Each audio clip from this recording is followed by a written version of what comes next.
We're very excited to have Linda Watson here. Linda is on a coast-to-coast tour.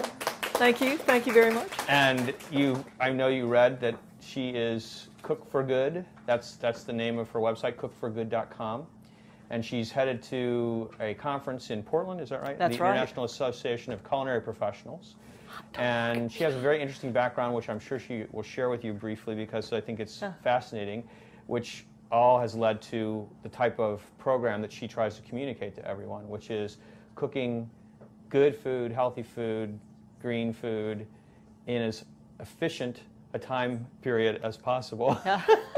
and that's something that a lot of people really need to learn how to do and can appreciate. I am, in fact, the Cook for Good lady. That's why I'm wearing my apron and my polka dot shoes. You know, I'm like ready to cook. You got to be comfortable and cheerful when you cook. But my philosophy is that you can save money, eat well, and make a difference to yourself, your family, your community, and the entire planet. If you will just do a few things, you need to cook from scratch, cook with pure food, cook with the seasons. And I've been trying to help people see how easy it is to do that and help give them the skills and the confidence to proceed.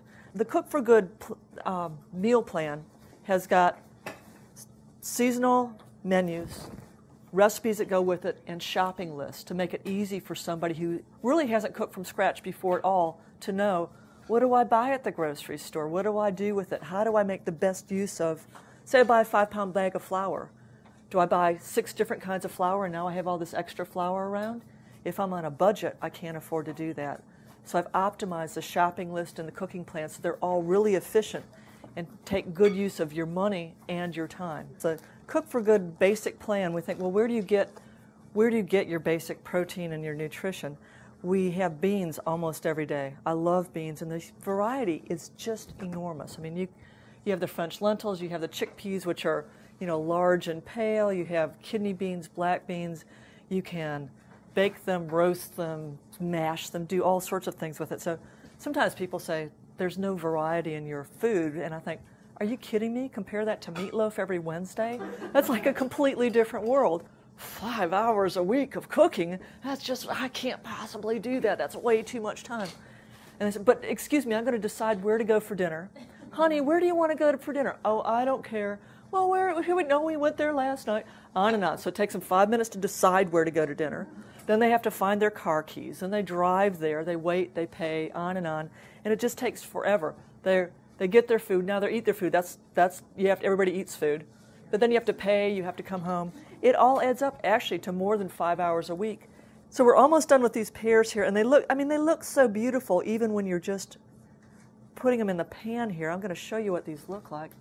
I've got them in, this pan really shows off the colors here. So, I mean, look at that.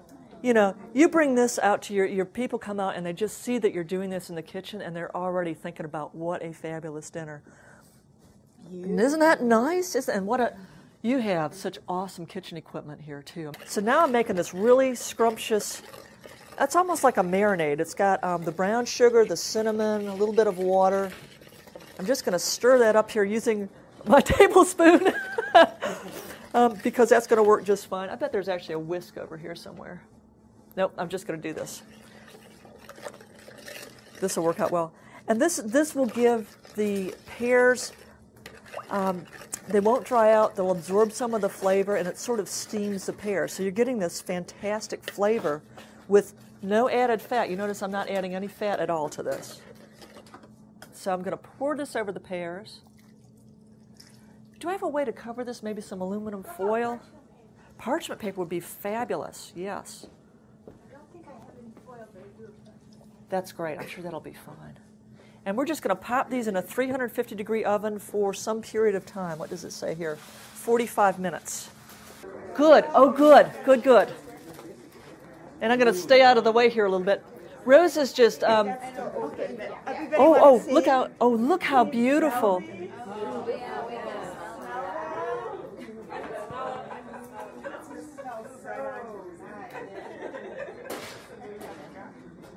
So this sauce, so easy. Half a cup of plain yogurt, a little bit of cinnamon, a little bit of vanilla, a little bit of brown sugar, stir it up, and I serve this on these pears, and I serve it on baked sweet potatoes for breakfast.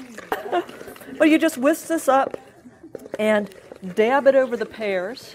And making your own yogurt is really easy. Let me tell you the yogurt secret here, which is milk protein changes characteristics when it gets in between, I think, 115 and 145 degrees for a certain period of time.